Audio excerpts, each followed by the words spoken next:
Hey guys, I'm Self-Walbrick, the news director at the Hub at Texas Tech. Last week we had the opportunity to sit down with Chancellor Robert Duncan. We talked about a lot of different things, but we're going to start the series out with his childhood and time at Texas Tech. I noticed that your father was interested in agriculture and worked with that a lot. Did you think that it helped to influence your interest as well? No doubt about it. My dad graduated from Tech in 1939 with a degree in agronomy, and he worked for the Soil Conservation Service, so he was passionate about conservation, about water conservation, soil conservation, and so I didn't really have much choice but to go in and pursue an agriculture career, which I did at Tech in the Department of Agriculture, or the College of Agriculture Sciences here. During my research, read that you have 4 sisters. So what did you learn while growing up with them? That Aquanet is a dangerous material of substance.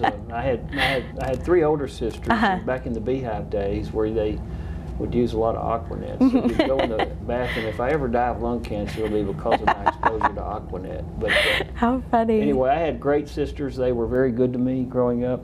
They taught me a lot of things that you don't do and don't say, and they were always and we were very close. All of my sisters, we have been very close as a family over the years. Tell me about when you first came to Texas Tech. You kind of explained why you chose Tech, but what was it like that freshman year here? You know, I was scared to death. You're out like, it's a big place. It was 20,000 people back especially compared to those small towns. I understand that feel myself. So. Oh, yeah, it was, but I studied hard. A lot of my Vernon friends came with us, and so we all kind of hung together a lot. Then, but it was I felt very welcomed at Tech, and we had a lot of fun. But I really didn't get involved or engaged as much as I should have my freshman year.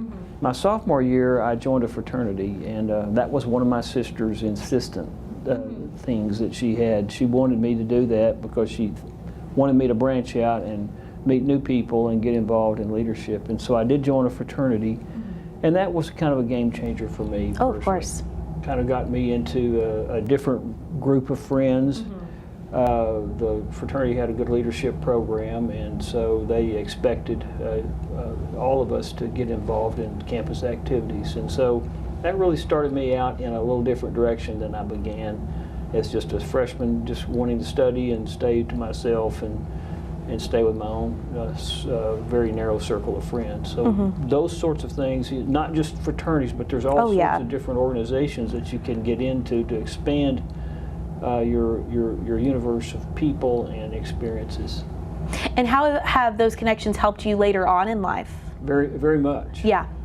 I still interface and interact with alumni that I knew either in the Aggie Council or in the Aggie Eco Association or the Student Senate or the fraternity. It's just those relationships really are fundamental to your adult careers, and so that was a game changer for me. Of course.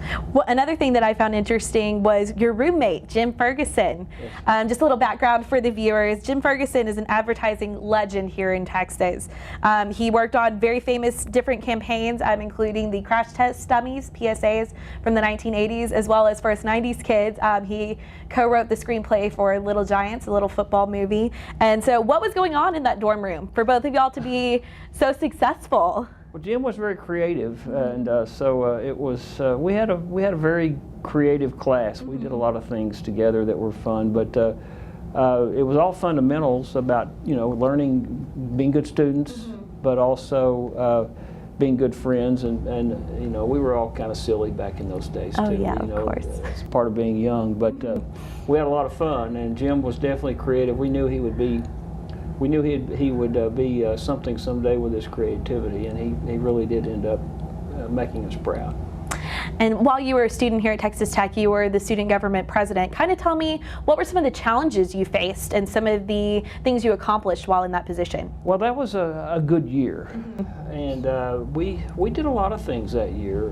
We created a food co-op. We basically, and we created a thing called the Red Tape Cutting Center, which both of those lasted several years after we left, but Food co-ops were kind of very popular, and we had to get the Board of Regents approval, and I remember going before the board and making sure I had the votes. I started counting votes at that point in time that I could get that done, and then the Red Tape Cutting Center helped a lot of people, a lot of students be able to get through the paperwork and the red tape that universities kind of present them. And so those two accomplishments were another one. And the other thing is the red light that is at the corner of Main and University.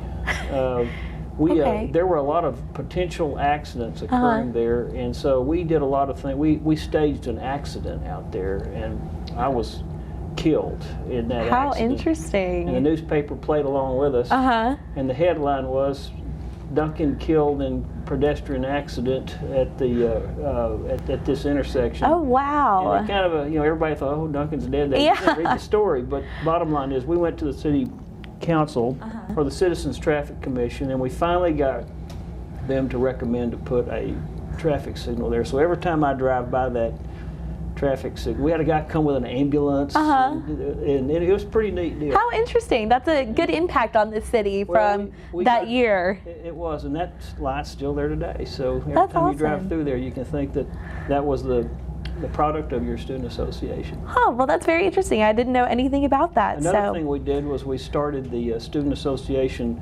handbook called The Word. The very first one we did that summer whenever our administration went in. So I saw that today or this year, and I was kind of proud to see that. Now there's a little caricature of you on the cover of it. Did you ever imagine that happening? No, I really thought that. I never thought I'd be in a position I'm in right now. Yeah, exactly.